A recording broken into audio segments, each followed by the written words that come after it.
بسم الله الرحمن الرحيم إنا أرسلنا نوحا إلى قومه أن أنذر قومك من قبل أن يأتيهم عذاب أليم قال يا قوم إني لكم نذير مبين أن اعبدوا الله واتقوه وأطيعون يغفر لكم من ذنوبكم ويؤخركم إلى أجل مسمى إن أجل الله إذا جاء لا يؤخر لو كنتم تعلمون قال رب إني دعوت قومي ليلا ونهارا فلم يزدهم دعائي إلا فرارا وإني كلما دعوتهم لتغفر لهم جعلوا أصابعهم في آذانهم واستغشوا ثيابهم وأصروا واستكبروا استكبارا ثم إني دعوتهم جهارا ثم إني أعلنت لهم وأسررت لهم إسرارا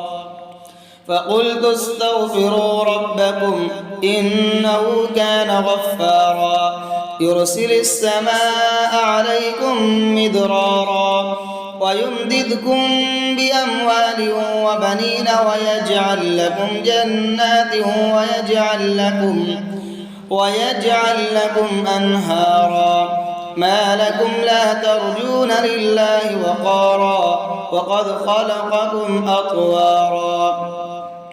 ألم تروا كيف خلق الله 7 سماوات طباقا وجعل القمر فيهن نورا وجعل الشمس سراجا والله أنبتكم من الأرض نباتا ثم يعيدكم فيها ويخرجكم إخراجا والله جعل لكم الأرض بساطا لتسلكوا منها سبلا فجاجا قال نوح رب إنهم عصوني واتبعوا من لم يزده ماله وولده إلا خسارا ومكروا مكرا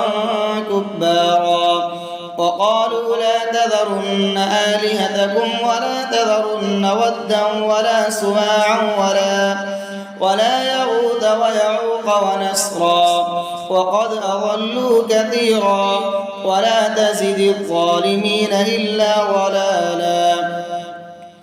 مما خطيئاتهم مغرقوا فأدخلوا نارا فلم يجدوا لهم من